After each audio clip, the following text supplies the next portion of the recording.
Hello and So we're welcome to live. the first live episode of, let me remember our very long-winded name, GB Boxing and the Fighting Irish, to be all inclusive. And we use phrases like these islands instead of the British Isles or Great Britain and Ireland or anything. Some So minimal colonialism here. absolutely. And with me now I have my Scottish friend, who's currently outside the European Union. That's it. Adam Logan. Actually, yeah, you're complete. Wait, are you in Scotland or are you in Liverpool? But you're in Scotland and you support Liverpool.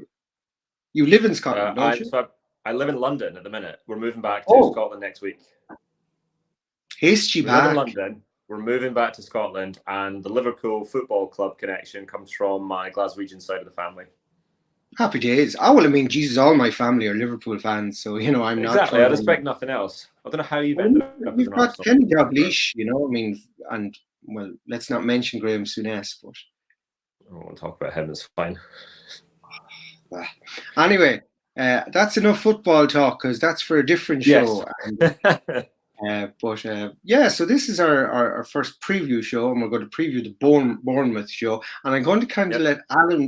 let Adam take the reins because he is going. But first of all, we're going to bring in my other resident expert, who is our resident boxer. So we've got the kind of boxing journalist, the boxing judge, and the boxing boxer. So we kind of have all bases covered. That's it. So good evening, Luke. How are you? Grand, guys. How's things? Good, good. Just after getting home there now, so sorry for being a bit late there. That's all right. All Certain sorted. people you always expect to be a little bit late. Fashionably late. That's the word, fashionably. So anyway, That's the one. Luke's going to kind of give us the breakdown now on this Bournemouth fight bout at the weekend, and he's going to be in attendance because I'll be at the Arsenal match and Lady Gaga in Tottenham Hotspur Stadium. Not a bad weekend, is it? Well, I mean, I was actually considering going to Bournemouth and selling my Lady Gaga ticket, but Bournemouth is nowhere near London. No, 3 hours. Yeah. But yeah, so anyway. I'm really looking forward to this weekend. We've got Chris Billiam-Smith fighting Isaac Chamberlain. I'm sure it'll be for some, I think it's the European title, Chris's European title. Chris is 15-1 with 11 KOs, and Isaac is 14-1 with 8 KOs. Chris's only loss was a narrow decision to Riakpo that was largely decided on a slightly dubious knockdown. And Chamberlain's was one of the worst fights I've ever seen against the Coley. The big sort of thing here is this is Chris's homecoming fight. So this is going to be at the BIC, which is the Bournemouth International Centre. And this is what we've been kind of building towards. So the reason Chris looks like he's left Matchroom for a bit in DAZN is they couldn't provide this show. They needed the big headliners to drive subscribers, whereas Sky are trying to establish themselves in the game, or re-establish themselves in the game with Boxer, and they're doing more local shows. So I'm really looking forward to this one. I reckon Chris will win the fight. I think in order to beat Chris, what you need is either very good feet, or you have to have basically the physical advantages over him. So the way Richard did it is Richard had the power to hurt Chris, and he is bigger than Chris. And even then, it was reasonably close. I think Isaac is slightly smaller, still fairly athletic, but Chris is more physically imposing and does the fundamentals really well. So he's a bit stiff and can be hit, but with his more effective aggression that he's building as he goes through there, good body work, and his jab will ultimately win this fight. I reckon Isaac Chamberlain will win rounds. Chris will make him work very hard to win those rounds, and ultimately I think Chris will stop Isaac late. Very good. So you're going for a late stoppage there for Chris Billiam-Smith. Yes, the year of the knockouts. Yeah. What would you say on that, Luke? I agree with a lot of what Adam was saying there. Chris Billiam-Smith's physicality is one of his main strengths. As we saw in the rematch there with Tommy McCarthy, he was able to impose himself on Tommy, lean on him, rough him up on the inside, use his forearm, use his shoulder, put the weight on him, make him tired, and then finish him off. With Chamberlain, he is a bit undersized for a cruiserweight in today's world. I think in the 90s, back when cruiserweight was 190 pounds, I think he'd have been a top contender. But at the 200-pound limit, I think he's just that bit too small. And I think Chris Billiam-Smith will be like a runaway train, really. He'll just keep coming. And I do think Chamberlain is skillful enough to win rounds early. But I do think ultimately, down the stretch, Chris Billiam-Smith is going to be able to impose himself, make him work at his work rate. And I think he'll win a scrappy enough decision. I don't think he'll stop him. I think Chamberlain is cute enough to stay on his feet and see the 12 rounds out. But I do think Chris Billiam-Smith is going to win. Okay, well, that's 2 for 2. And if you expect me to kind of go against the grain in any way, you'll be sadly disappointed. So we have a clean sweep for Chris Billiam-Smith. And again, I am thinking that Chris Billiam-Smith in the home straight will just prove too much for Chamberlain. And he will stop now, whether it'll be an actual knockout or just a war, an attritional breakdown. I'm not sure. Probably the latter rather than the former. But I do think Chris Billiam-Smith is going to kind of break on from here. And under Shane McGuigan's tutelage, I think he's come on very well. And Shane McGuigan for me has been the UK and Ireland trainer of the year. I know he's British, so but like he's definitely been. Andy Lee I think will be the closest person, but maybe that's my Irish bias coming through. I don't know if you want to throw in other trainers, maybe some that are all about lions or something. I think there was something about that. Tunde. I always think the guy we were talking about earlier off camera with Tony Sims is always up there as well. But I think Shane's the best. Yeah. Well, sorry. Yes, I mean I think it's because Tony Sims is so established. It's where boxers go when they're kind of they're not getting what they thought they'd get, and then they go to Tony Sims, and he really brings the best out of them. So that is a good call, Adam. Proper professional, Jim. The thing that I always like about Shane is no matter who you are, I've never seen a fighter go to Shane and regress. They've always got better. Yeah. So whether you were an established fighter, I'll paraphrase that. David Hay was the only one, but I don't put that at Shane's door. I think David was on the way out. But I thought Carl got better under Shane. Josh Taylor progressed naturally under Shane. And even the guys who haven't necessarily done that well, I think Fowler's been better. I think Fowler's greatly improved under Shane, and I think that's the big thing is if you go to Shane, you get better. I think Dubois is slowly getting better. I think you can see the way things like Scott Neal develop, and I think it's why Caroline Dubois is going to be frightening when she comes through. And she's one of I'm really excited to see her in this card. Yeah, Lawrence Coley as well. And Lawrence Azim, is probably the easiest example. And young Azim, who's on the card now. I don't think he has an opponent, but he's definitely one to watch. Hassan, I'm interested. Yeah. There's Adam and Hassan. Azam, sorry. Apologies. Yeah, Adam Apparently, Azam. Hassan's the bigger of the two punchers. Yeah, Hassan's the bigger of the two punchers. Yeah, Shane said he's been leaving lads on the floor in sparring, and you'd never think that he's a puncher by looking at him. Now, I seen the two of them there on. I was at the Can Brook fight, and the two of them, like you could hear the smack off the shots live. You could really hear that there was power in there. I know that they weren't against great opponents, but you could tell the power was definitely there. Yeah, because you can shape it. If you've got the raw materials, you can shape around it. And speaking of power punching people that don't look very powerful, Stevie McKenna's on this bill, and he's had some knockout ratio. I'm obviously, as he's an Irishman and he's from Monaghan County, Ireland. County Monaghan in Ireland. I'm kind of watching him, and I met him up with them in Coventry, and they were brilliant because his brother was fighting on that show. So yeah, looking forward to seeing that. Obviously, I won't be watching it live because I'll be listening to a crazy lady from New York. But so, what do you think of the rest of the card? Is there anything that catches your eye in the rest of the card, guys? Yes. There's one massive thing that catches my eye, and I'm guessing it's what Luke will think as well, which is the debut of the Olympic silver medalist Ben Whittaker. Oh, absolutely. Yes. Yeah, because you took the words out of my mouth there. Yeah.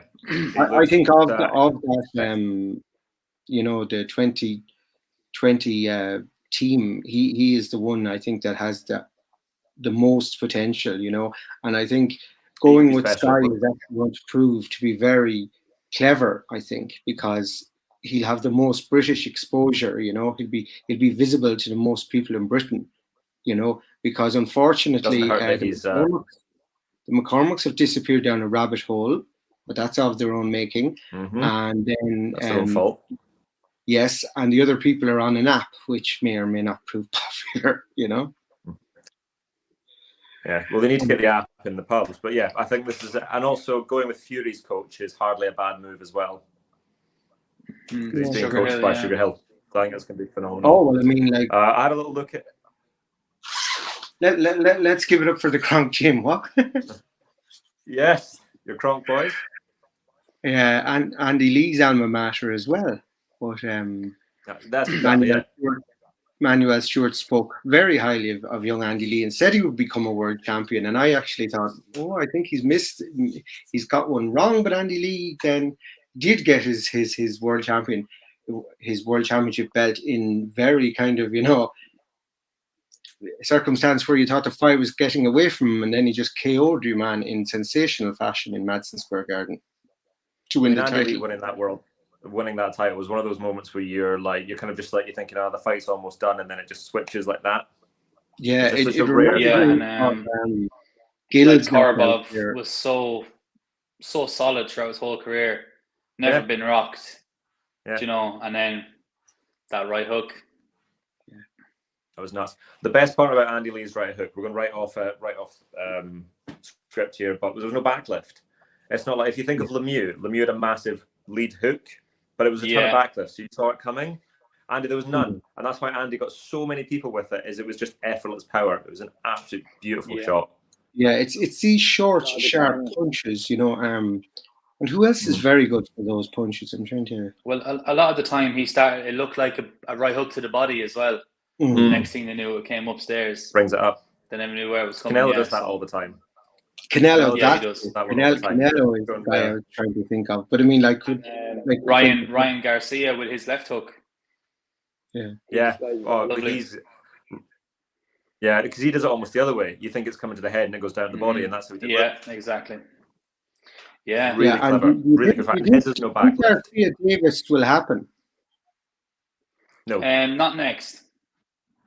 No, I don't see that happening for a long time. I don't see Gervonta, as long as Gervonta Davis is with Mayweather, he's not fighting anyone. See, the problem is with Gervonta, he's a big draw without fighting anyone major. And they know that. So why would they call him? It's such a shame. So he's such a brilliant fighter. It really is. But the thing is, though, I don't think he's the best in that weight division by any means. No. Who? I definitely like Gervonta. Oh no, he's not. I mean, Lomachenko, I think, is the best. Well, who's holding all the belts right now? I mean, he surely has a claim to it. Haney's the champ. Everyone's got to go through Haney. But I think if you ask me who beats everyone, Lomachenko's recovered for his front shoulder. I think Lomachenko is the best. Oh yeah, I'd love to see Lomachenko Haney. Now that would be that's the fight I'd love to see. Fight. That's what I'm hoping they're going to like. I think Garcia is clever enough to know he wouldn't beat either of them, so he's just avoiding them and going for the easier option. I would love to see Garcia versus Haney. I think that's a brilliant fight. I think Ryan Garcia has so many potentially special, like his hand speed's phenomenal. I think he's got a really interesting style. So he's a lot of sizzle. I'm not certain how much steak there is. Whereas Devin Haney, he doesn't do much spectacularly, but he does it all brilliantly. He's got a fantastic jab, one of the best in boxing. Great right hands, he doesn't get hit. But none of it's special. So I'd love to see that matchup. I think it's such a brilliant matchup. And obviously, it's ridiculous I'm saying that when one's the undisputed lightweight champion. But I think he's solid. Yeah, but I think it's like being good everywhere, though, and instead of being great in one aspect. That's the difference, isn't it? And I think that's exactly it. A fight I'd love to see for the pure chaos of it all would be Garcia versus Rolly Romero.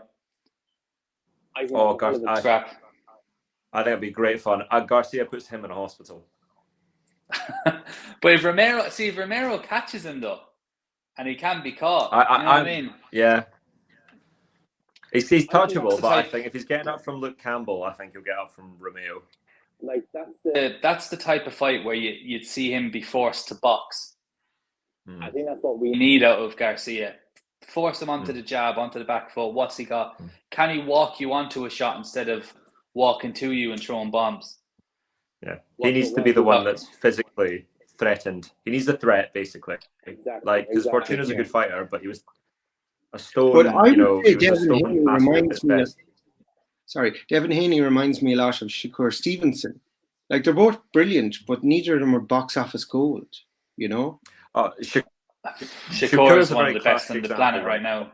Yeah, but unfortunately, Shakur's he's never going to top win 5. by knockout. So He's never going to be entertaining, but he is. Yeah, that's what I mean. That's what everybody. he won't be box office gold. Like, he won't do the numbers. Like, we all appreciate him as boxing fans. He is the best, and he's going to be the best. But it's that methodical boxing that really the fans don't like. You know, the ordinary paying puncher. In his defense, I don't think there's many casuals that you could show Shakur Stevenson versus Jamel Herring to, and they wouldn't appreciate that. That's fair. Would it sell much box office? I don't think it would. You know, but that was a clinic. That was a Mayweather Gatti performance. That was unbelievable. Well, Mayweather Gatti would be comparable, I would say, on the levels both boxers were. Actually, I think that's a very good comparison. I would say with Shakur, actually, that's a bit unfair to my man Jamel Herring. I think Herring's probably of a higher standard than Gatti. So, I'm not going to argue with you on that one.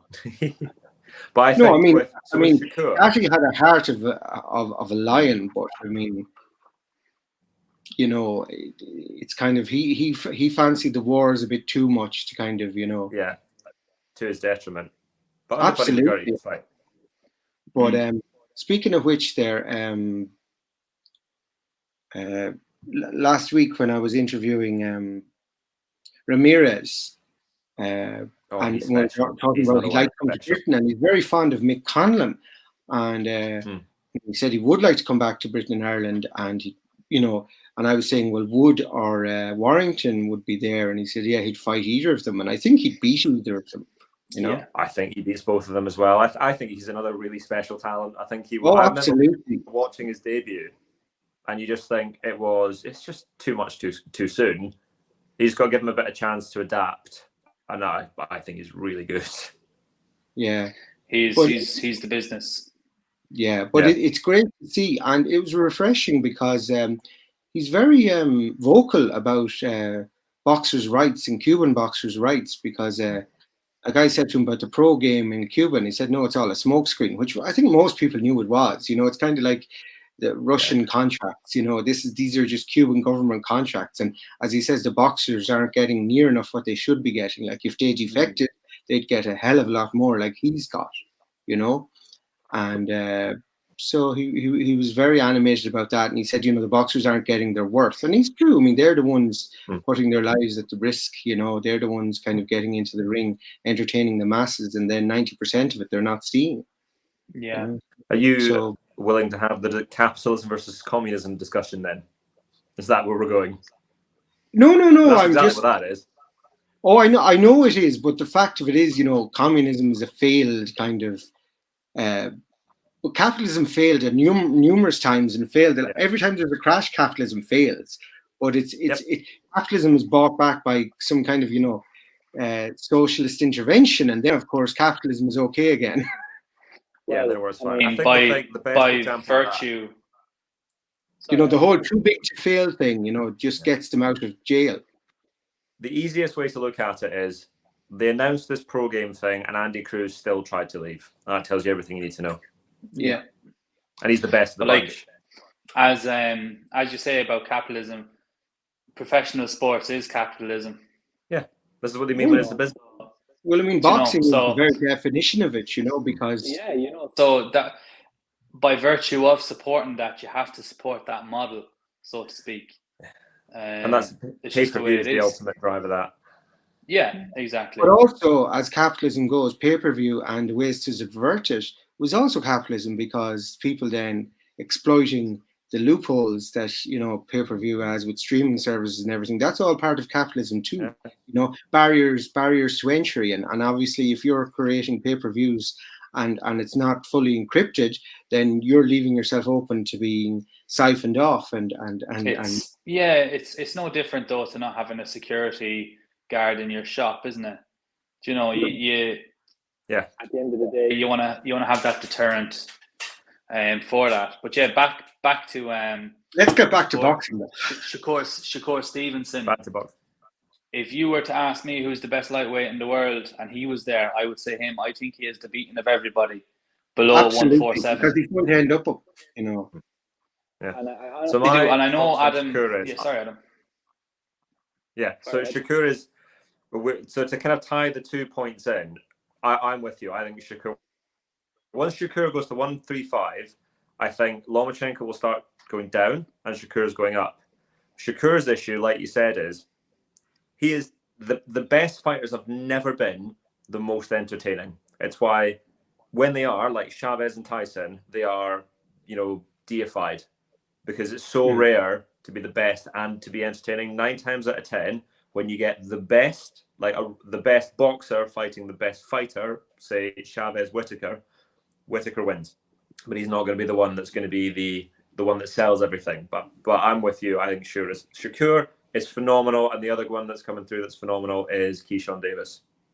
Oh, absolutely. Yeah. Keyshawn Davis is, and already the boys are talking about, when they're going to fight, in the future. Fuck it. I'll wait and see it when it happens. I've got no faith in any of them fighting each other. I could see that. Yeah, but I mean, they're naive enough and young enough to think it might just happen. I don't think this cynical soul. Stevenson as well. He's a headhunter. Stevenson was at 126. Valdez moves up to 130. He says, "I want Valdez." Yeah. He moved up straight away. He is gunning for these guys, and I think he'll do the same with 135, no matter who's the champion.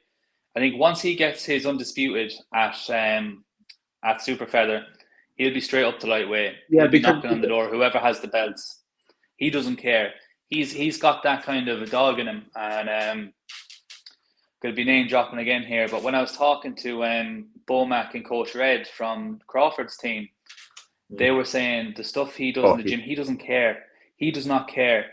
They said he could have sparred 10 rounds. Terence Crawford might walk in. He'd stay warm so he could spar with Crawford, even though he'd done a lot of work. He's got a dog in him, and they said that Crawford would give it to him sometimes, and he'd be taking it and he'd give it right back. So I think that kind of atmosphere, that's what's made him who he is at such a young age as well. I think that's why you just get these fighters coming through in America that are just that bit different. I think you had it in Hagler. I think you had it in Ray Leonard. I think you have it in Crawford, and you have it in Shakur. That's why they're just different. I think with Stevenson, and Floyd Mayweather, especially Pretty Boy Floyd, who had that spitefulness, that nastiness, and it's the exact same look I see in Shakur Stevenson. Me and my dad were talking about it there for his last fight with Valdez. That when he lets his hands go, he's got a nasty look in his eye, and he really wants to hurt his opponent, and I think that's something that's missing. Say, for example, with Devin Haney when he fought Kambosos. Yeah. Now he put on a masterclass, but I didn't remember a moment in that fight where he tried to hurt Kambosos. Yeah. And I think that's given Kambosos like a false confidence for this rematch as well. And I think if I was Haney's trainer, I'd be saying to Haney, look, you can outbox this guy for 36 minutes and not lose a second. Try putting your foot on the pedal here a bit and try and hurt this fella. Let him know who you are. And I think he's going to have to do that now in the rematch, because he's not going to want to just cruise to another decision in this rematch. I think he's going to want to really stamp out any doubt that any idiots might have and say, right, this lad's going. Well, I mean, I don't get that spitefulness. I'm not even going to bother, I think, with that rematch. Like, there's nothing in it that'll interest me, because I think it's a foregone conclusion. I think it is too, but I'm never going to miss stuff. I'm never going to miss an opportunity to watch a boxer do their beautiful work. And that's what Haney did the last time. So if I'm going to sit and enjoy that again, I will. The thing with Haney, I think, is when you look at Ryan Garcia, I reckon he could knock anybody out. If you look at Gervonta Davis, as long as he doesn't go too high in weight, he can knock anybody out. I think even if you get to Teofimo Lopez, he can knock anybody out. I don't think Haney can. So he knows what he is. And sometimes knowing your own limits. Yeah, because the one thing Floyd Mayweather did have, as Luke was saying, was he did have that knockout spitefulness, to go along with his very defensive kind of wonderful strategy of not getting hit. But he always took the guy out. I mean, I remember when I was in the MGM and he smashed Hatton off the ring post. I mean, that was just special, Yeah. I mean, that being said, what was I going to say? Now his name's gone out of my head. The Filipino boxer, Pacquiao. Pacquiao absolutely demolished Hatton. But then again, Hatton was further on, and Hatton was post Mayweather. So things might be different. But I just want to have a quick look ahead to a certain fight that's happening in September. It's happening in Las Vegas, but it's happening in the T-Mobile Arena. How I know that? Because someone's going to be in attendance. Yes, because it's written in my ticket. That's how I know. And it's Canelo GGG 3. Now, at the time, I was like thinking, oh, poor GGG, his time has passed. But after the light heavyweight fight that Canelo went through, has Canelo's kind of light started to flicker a bit? Has his shine begin to dim? Has his light begin to dim? No, I don't think so. I think he went physically. The gut. Bivol is really, really, really good. Bivol is probably not dissimilar to Haney, but much bigger than Canelo. So I think we kind of underestimated Bivol. Light heavyweight. What was that about? Well, he knocked out Kovalev, and I think they got a bit carried away with it. But I think Canelo, as soon as he goes back down to 12 stone, he's not going to be carrying any excess weight, which I think he was going into the 175 fight. I think Canelo's going to be absolutely fine. Yeah. Are you giving Triple G any chance at all? I'm giving Golovkin the same chance that an all-time great middleweight has, someone who can knock out anybody. But if someone said put your house on it, I'll put your house on Canelo on points. I think at this stage, I think we've had this discussion tons on Twitter. I had Golovkin in both fights. I think Golovkin won both fights. I only had Golovkin in the first, and in the second, I did have Canelo. Same. So I had 8-4 in the first, and 7-5 in the second, and I thought both fights were reasonably. Well, I had a 7-5 in the second, but the other way. But I did have an 8-4 in the first as well. But like you said, I mean, that's only a flip round that you gave to one guy, I gave to the other guy. Yeah, that's the other way. So it's super close. The difference is here, I think, if you look at 2017 Canelo. Canelo was the winner, you know what I mean? I wasn't saying it's a draw. I was saying, no, Canelo won that fight. And I would say that your point saying, actually, I think Triple G won by a round is valid, Yeah, it's fair. I think it's the case there. But in 2017, Golovkin is, I would say, 20 to 30% more than what he is now. I think he is decidedly on the decline. And I think Canelo has improved. I think the Canelo improved from the Golovkin fights.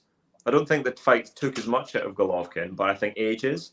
And you just look at, I think with the Murata fight, you can see he's still better than everybody else. And I think was Steve Kennan always talks about, he had the best fastball in the game. You could punch, all-time great chin, great feet, but he's lost a couple of yards off that fastball, a couple of yards most people didn't have. Canelo now has it. And that's why I just think they've where's the camera? If they were here, this was Golovkin, this is Canelo. He's done this and Canelo's done that. Yeah, I would agree. I mean, and had that fight taken place 5 years ago, I would have said Triple G's nailed on to win. Now, like you said, Father Time has caught up with Triple G, and Canelo's just improved. He's gotten better. But the one thing I have to say Triple G could take advantage of is Canelo's a very slow starter. So if Triple G could try and exploit... Starter, though. Well, against Murata, he didn't get going for 7 rounds. Yeah. Yeah, I don't think he's a quick starter either. The other issue is he can't work consistently anymore. If you watch Golovkin, the punch numbers are about the same. There's massive gaps. And that's if Canelo fights it, will fight in those gaps, and that's going to be his problem. He won't let him rest. Yeah, see, Golovkin, and I think Canelo will easily win rounds. You know, he'll do enough to win a round, and then, you know. See, Golovkin, what Golovkin had, he didn't have that one-punch KO power that, say, like Julian Jackson had, or Jared McClellan. He didn't have that. No. But he had the power where every punch hurts you. Mm. And I think the difference with that is because I've sparred lads who have that kind of power, and what that does is instead of being wary of one shot coming and hitting you, you're more wary of even the jab. So you got to be careful about when you come in, when you come out, how you get in, how you get out. So he makes you wary, and then what that does is that gives him time to do his methodical work. Mm-hmm. Jab, right hand, left hook, get away, take a few seconds, go again, break you down that way. Whereas with Canelo in the second fight especially was able to punch with Golovkin. And we even seen it with Kell Brook very briefly against Golovkin, where he caught Golovkin on the hop and he didn't respect Golovkin's power, and he said, right, I'm going to stand toe-to-toe with you. And Golovkin was taken aback for a second. And I think... Huh? What's this fool up to? Yeah, exactly. But by a technical standpoint of boxing, Golovkin was out of his comfort zone for a good 2 minutes against Brook. And had size been on Brook's on his side, we could have seen a very different fight. And I think with Canelo, he's got that physicality. And I think at 12 stone, I do think 160 would be Canelo's best weight. But at 12 stone, he's comfortable. He doesn't have to do much of a cut. So he's full of beans. I think his output seems a lot better at 12 stone. Yeah. So are we all kind of agreed it's going to be Canelo on points? Like he won't knock out Golovkin, he won't knock him down, he won't stop him. I'm not convinced he won't stop him to the body. Fair enough. Body's the one. Yeah. If you're gonna stop him, I think. But if you were to call it, I don't think he will. You know, if you were to call it, I would say Canelo points and a wide points decision. Yes, that's smart. Smart bet. Yeah. That's a smart bet. Yeah, you're not going to get much money out of it, though. You know, when I go to the casinos in Vegas, they're like, "Do you want to play roulette?" Yeah, like the thing is, I don't know if it was the narrative with Eddie Hearn or what, but they had this thing where, you know, Canelo was invincible. Like, you know yourself, and I said it all along, he's not beating Bivol. Bivol will box the head off him. I just thought, I saw what I thought and Usyk and Joshua would be, but Joshua wasn't as clever. You know, Joshua didn't use strength, his height. Usyk is far too clever for any of that. No, but even as clever as Usyk is, I mean, Joshua still didn't stand back and, you know, use his height and use his reach and just keep him. Well, he tried. Did he try? I didn't think he did. What do you think, Adam? I thought he did for 8 rounds. I thought for 8 rounds it was actually a really good fight. He did I thought I had it 5-3 after 8 rounds to Usyk, but I thought he did a good job for 8 rounds. But I think the problem is for AJ, he had to think every minute of every second, and that takes time. Whereas for Usyk, it's much more natural. It becomes more. It's just more ingrained, which means that when things got hard, he could go up and Joshua went down. Joshua was a planted 2012 boxer, you know what I mean? He what was he? 18 months boxing, you know, they kind of saw him and said, you're going to be our heavyweight champion.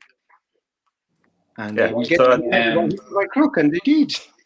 3 losses later. One thing about Canelo, and this is why I've never really had him pound for pound top fighter. A lot of people have had him number 1 pound for pound. He's not very good at improvising. No, he has the one style, and that's what he does. And I think that's not what a pound for pound fighter is for me. And I think, like, you know, when he fought Floyd, people can say, "Oh, he's 23." Yeah, but he's 23 with 45 fights behind him. He was a very experienced professional boxer. He did not know what to do. And then against Bivol again, he did not know what to do. He had one plan, and that was it. And I think being able to improvise is such an important thing in a pound for pound level fighter. We saw it with Usyk, he came out and he did not expect Joshua to stand back from him, because he came out in the first round, popped Joshua with that left hand, and Joshua went 3 steps back. And Usyk, you could see in Usyk's face, he was like, okay, am I coming forward here? Okay, I am. And he improvised, he did it. And then you see it with a Nui against in the rematch there. He improvised as well, right? He improvised as well. He changed his tactics. He says, right, I'm coming at you full steam ahead. Again, another anyway, guy, he's very absolute pound for pound king. And I don't argue with that. Mine is Crawford. And again, but he can. The unfortunate thing Crawford has is this, you know, and Inouye's almost the same now, except for, thank God, he's got Donaire to dance with. You know, is this inactivity and you know, how PBC have tied up all the best fighters. But you know, the worst thing about that is Crawford is always in shape. He's ready to go. But I really hope Crawford Spence gets made. That would be my Christmas present now if I found out Crawford Spence. That'd make my year. Good. So I'm going to jump in and I'm going to use the word activity because I'm going to bring it back to Bournemouth. Let's back to Bournemouth now, because we've really kind of done a bit of a detour. Yeah, so we'll talk about to Bournemouth. So one of the major interesting things I was looking at this fight is I wanted to have a look at activity, because one of the major problems with fighters these days is they have to come into these big fights. Like AJ's going to have to come into his fight with 11 months of nothing. Same with Usyk, right? So in the last, this will be Chamberlain's first fight this year. This will be Chris's second. But in the last 4 years, so from 2019 forward, Isaac Chamberlain has had 4 fights. He didn't fight in 2019. He actually fought twice in 2020 and twice in 2021. Only one of those fighters was anybody of any standing, and it was Prasovic, who he didn't stop with a body shot. He looked pretty good, even though he was hurt in the first round, whereas Chris has fought 8 times. He has been twice as active, and he's beaten the likes of McCarthy twice, Thorley, Glover, and even Dubois, who I actually think is a really, really good fighter. I was very impressed with him when he came in. I think he's a really good kind of measuring stick for a lot of cruiserweights. And I think they've put, is it Thompson in with him? Yes, that's right. I think that's a really Thompson, good bit. Yeah. So that's a bloody brilliant bit of matchmaking. Brilliant at matchmaking. But really, 8 fights versus 4 fights, one of the things that's going to ultimately cost Chamberlain, I think, in this fight is he's just not been active enough. And I think activity at the level you're fighting at is so key. You can't keep going from nobody, big fight, nobody, big fight. Whereas if Chris is consistently fighting at this level, this is why Chris is getting better. And which is why when you manage them properly, which is what Barry and Shane tend to do, when Chris turned over, and I was there at Chris's debut in Bournemouth, and nobody thought Chris was going to fight for the European title. Like, that was not a thing. His aim was maybe British level because of where he got to in the amateurs. He'd been beaten by Dion Jumer. I'd fancy him to flatten now.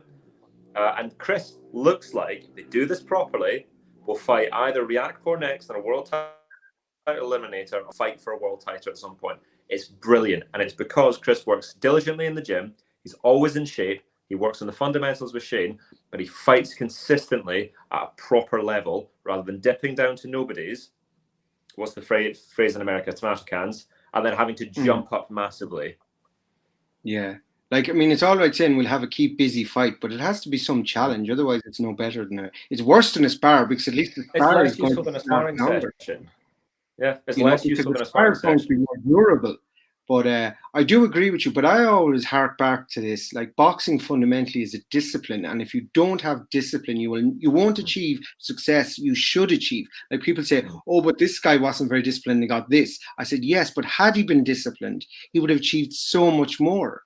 You know, discipline is as much talent as it is everything else is. But I think talent's great, but unless you have the discipline, that's a waste of talent. And but that's what makes them great. Like, if you look at Floyd's biggest advantage was the fact that he was the most dedicated fighter on the planet. And that's what a lot of them can't hack. They can't hack having to grind day by day, keep getting better, because if you're not, somebody else is, and eventually it'll catch up to you. Exactly. That's you look at James Toney. I think he could have arguably been the greatest of all time. if he'd have been Oh, disciplined. phenomenal. Yeah, phenomenal fighter. It's such a shame he came in. He had to come down from 200 pounds for that Jones fight. Yeah, well, Roy Jones, I love that guy. He's my first hero of boxing. But yeah, like James Toney, like what a fighter. And as you say, he was depleted against Jones. There's no doubt about that. But he had a number of issues before that, so that's on him. Yeah, but yeah, that's what we know. That's like the lack of discipline, you know. Like at the end of the day, like when he beat Vasily Girov, for example, like what a fight. He showed what he was made of there and then. Chin, heart, toughness, and the skills, more skills than anyone could ever wish to have. And if he'd had the discipline, he could. Like, he never bothered to go to light heavyweight, which just shocks me. Yeah, he'd be a pound for pound. You know, there's a belt there. Yeah. But yeah, and this is it. And I think when you talk about Canelo at 168, could you imagine him against Toney?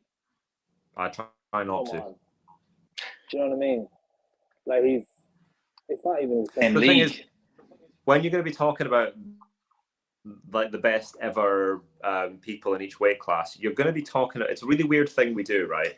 We're going to talk about Canelo as one of the best ever 154 pounders, best ever light middleweights. Despite the fact all his major achievements are at 168 pounds, and we do it all the time. When you talk about the best ever lightweights, we talk about. You can talk about Floyd. Floyd's best achievements came at welterweight. But he's not really in the conversation. That one thing that did used to annoy me. I was like, but that they weren't achievements at that weight.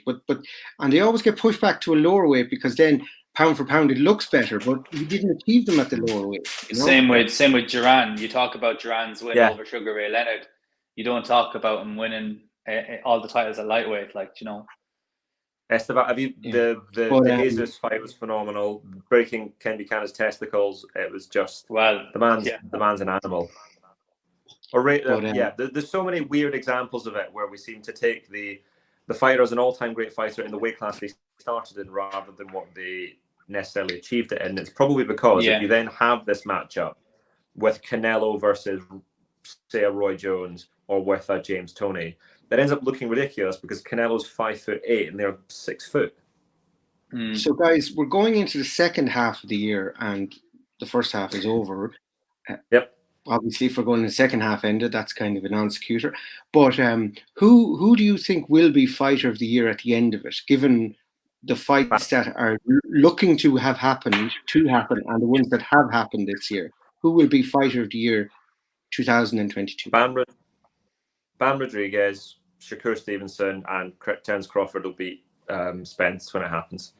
It'll be those three. If Crawford beats Spence, would that make him the fighter of the year? Surely it would. I think so. No, it's not enough. I think one of the things that's so important, one of the reasons I actually had Canelo pound for pound number one is he fights. I don't. It's the inactivity of fight. Yeah. And Bam will fight anyone, anywhere, anytime. He'll have fought 4 times. Yeah, he'll have 4 fights. You can't tell me that no matter like Crawford Spence is the best fight going, right? But you can't tell me that beating Suraso Rungvisai, Quadras, he'll fight Israel Gonzalez and say he beats Chocolatito. Those 4. Like, it's not a discussion. Bam's fighting in Las Vegas. I forgot that at the T-Mobile Arena. The fight I'm going to be at. Yeah. If he beats Chocolatito, that card actually looks wonderful, doesn't it? Yeah, if he beats Chocolatito, he's fighter of the year, no doubt about it. Yeah. Or you then look at Shakur. Shakur beat Valdez early in the year. He's fighting Consao, the Brazilian gold medalist. And if Shakur fights for the undisputed title, or if he beats, if he fights say Cordina at the end of the year, he's fought 3 times. The activity matters, and these are the things that they need to be focused on as well because they don't fight often enough. Yeah. But I do think if Spencer Crawford happens and Crawford wins, Crawford will win fighter of the year. It'll probably happen. But you know what I mean? I do understand your methodology and reasoning, and to a purist that makes the most sense. But for the kind of the magazines and the ring fighter of the year, for the ring publication, I think you're probably. Put it this that would be my opinion. If Crawford beats Spence, which I think he does, and then he moves up and fights Charlo, which is what he wants to do. Yeah, but Charlo won't be this year.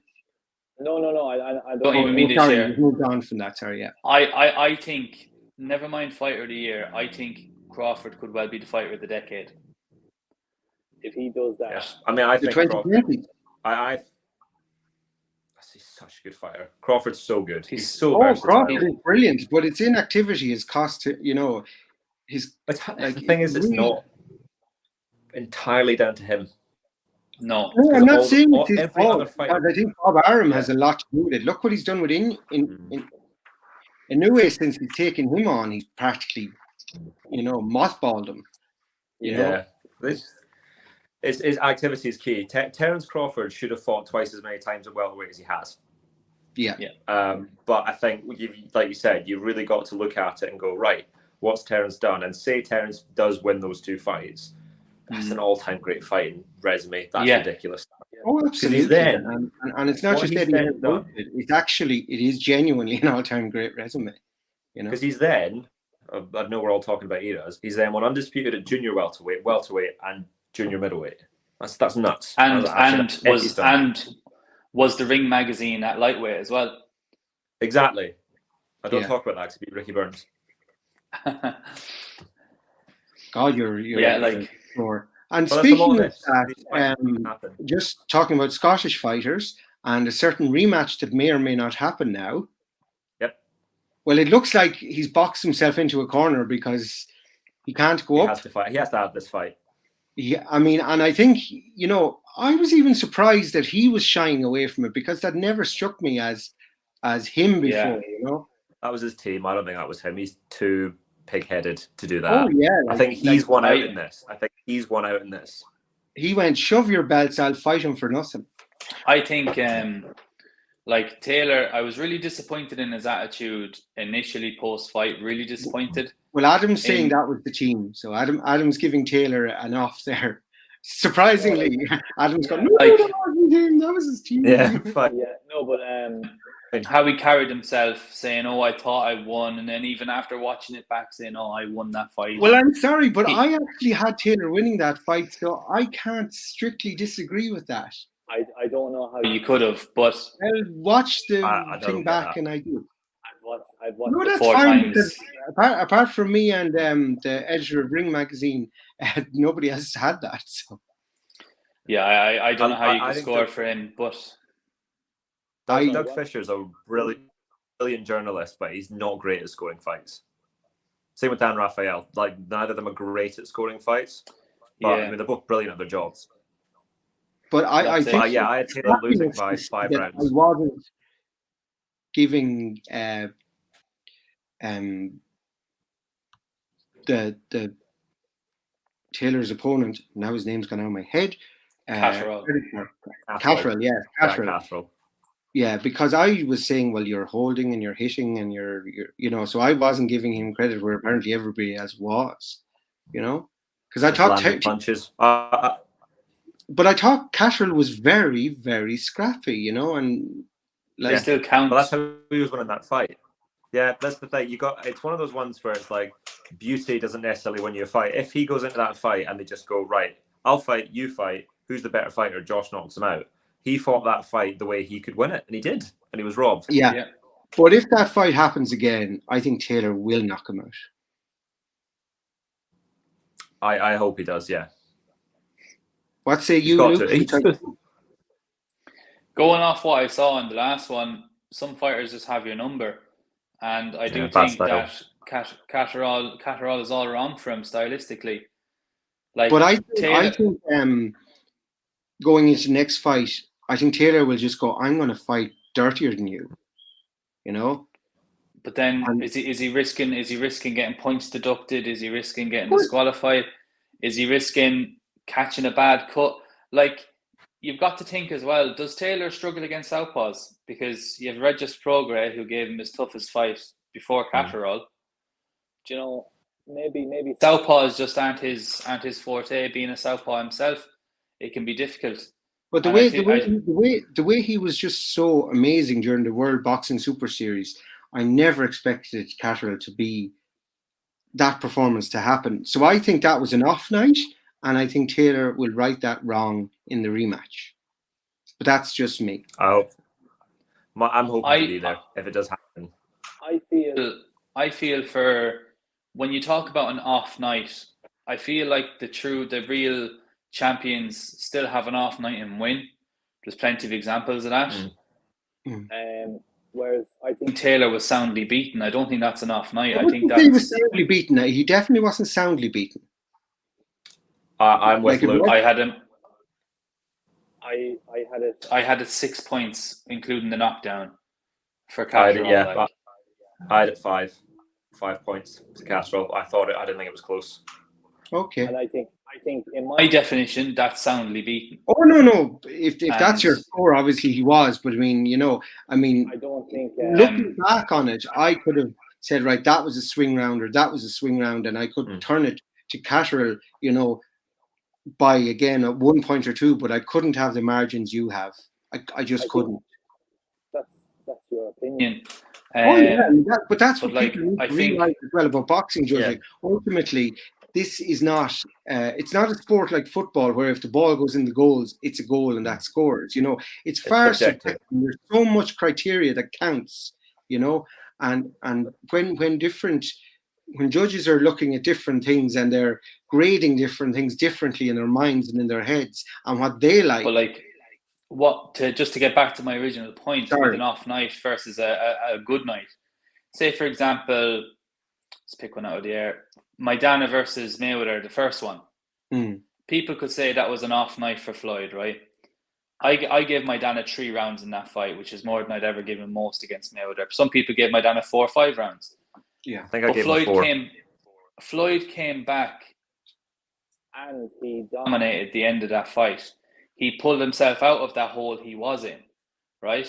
Whereas with Taylor, to me, and to the vast majority, I don't think he ever looked like getting back in that fight. And when he had the here in his corner, how did he not manage to turn it around?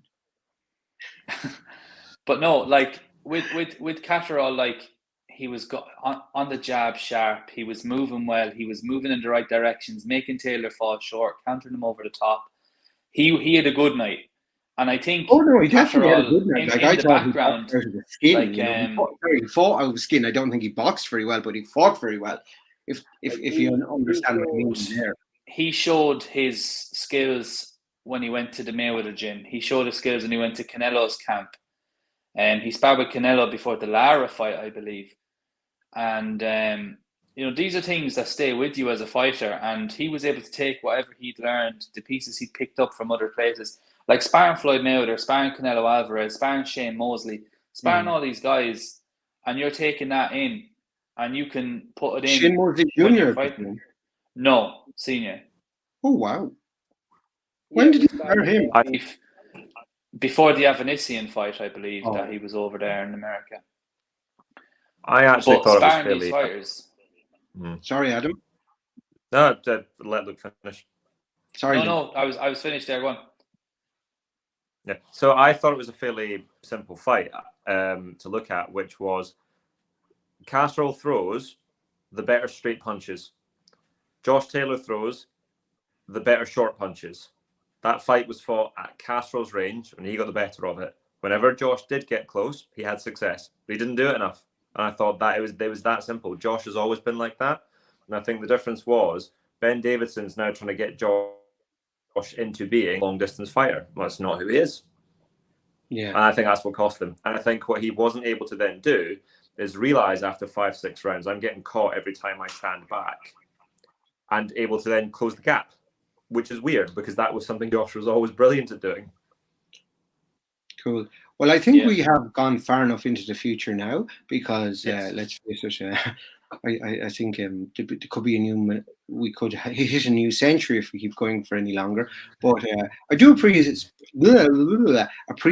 the analysis. But so basically, your prediction, your kind of, what's your big shout for the weekend? If you were to say, go into your bookie and stick whatever on this.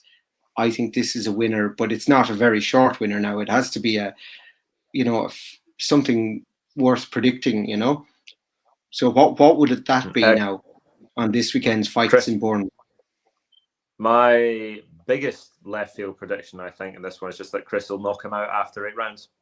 I don't know how left field that is. Yeah, because I was going to say a stoppage in 6 to 9, so that's very similar. But yeah, I don't know what price that is. In fact, while Luke is going to give his, I will look that up. I don't think you'll get much great odds on mine. I think Smith by points. Yeah. Yeah, I think it's basically. I think Smith by points will be the shortest price. But I think the bookies are right. Yeah. So could you two keep talking while I try to find this? So I think it's one of those cards where, because it's a lot of prospects, I think you're going to see a lot of guys that are going to look really good. I think Ben Whittaker will look really good. I think Frazer Clarke will be the living snot out of some poor fat man that's going to turn up on the day. I think Hassan Azim will knock the person out. And I think Caroline Dubois will probably win on points, but might stop her opponent as well. And I think it's just one of those ones, everyone looks good, and you get to the main event, and that's your money. There might be one earlier on in the card. Just a quick point on Whittaker as well. I hope they bring him down the same road that Eddie Hearn is bringing Galal Yafai. He needs to be moved quick. And everywhere. I know Enda said, Whittaker's the standout from Tokyo, but for me, it's Yafai. He's got it all.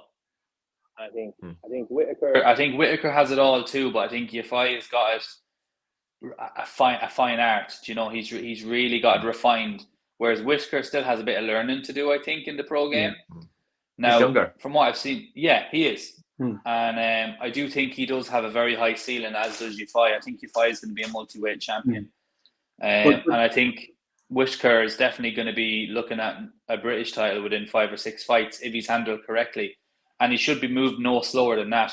Like if I was Ben Shalom, I would be looking at sticking him in an 8-rounder next. After this, let him get out under the lights, let him blitz whoever is in against, show off, whatever he wants to do. And then get him in an 8-rounder against someone tough and durable who'll try and take him the rounds, and then into a 10-rounder. Looking at area title. There's no reason why he shouldn't be looking for a Midlands area title in his 3rd fight. I think British and European honours by 10 fights, and then that should occur this Christmas next year. Yeah. That's what we're going to do. No reason.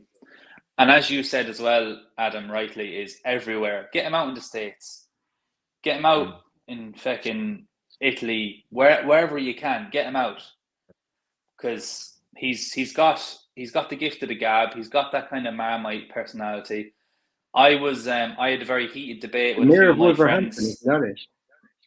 Yeah, he's from near Wolverhampton. Yeah. No, but that wasn't declaring himself as he's going to be the mayor of Wolverhampton at the Olympics. Oh, yeah, he did. And I had a very heated debate with my friends when he didn't want his silver medal, and he was angry. And I tried to explain to them from a fighter's perspective of he didn't win the silver medal. He lost the gold. Received the silver medal. And that's not... No fighter. It's different for other athletes, maybe, because we've seen 2 high jumpers be happy to share the gold. But when you're a fighter... Oh, no, but I think that was a very different situation. You don't get on... No, but what I'm trying to say is from a fighter's perspective, you do not get on that plane to wherever you're going for anything less than the gold. Anything less than that is a failure. You don't go and say, every fighter goes out there aiming for gold. Some just are happy to medal. But I think from the fighter's perspective, it's different. I really do. I think the boxers. I honestly think some fighters. I think the boxers. I think if you're an athlete, like gold, when you're fighting for it, when you're putting your life on the line for it, that's when you don't put your life on the line in amateur boxing. To be fair, it's not quite the same as professional boxing. Yeah, absolutely do. Someone's punching absolutely you in the head. Do. You absolutely do. You go stand in front of fucking Frazer Clarke for 3 3-minute rounds and tell me you're not risking your life, or Jalalov. No, but Jalalov. The risk to life is far greater diminished because the rounds are shorter and there's more protection there from the referee. I mean, the referee's interventions in amateur boxing are far sooner, and like there's a lot less kind of scope and leeway. But on that, it's too early to have anything other than win for the fights at the weekend. But Chris Billiam-Smith is basically 2-1 on, so that's all you got right now. Yeah. But so I can't imagine if we'll even hit evens with our predictions, and I don't think points will hit evens at all. No. But, it's good chatting you guys anyway, and enjoy the boxing at the weekend. I will catch up with it after I see Lady Guga. And who knows, if I win that thing, I might go and get a train to Bournemouth with my ringside seats. Adam apparently was very happy to sit in wherever he bought, but maybe he's a ringside seat. I don't know. No, I certainly not on ringside. But yeah, just to close up, thank you very much. I thoroughly enjoyed this, and I hope everybody enjoys. Bournemouth is a great place to go in the middle of July. Like, it's literally as good as it gets. So I hope everyone that does go enjoys it. I hope everybody enjoys it.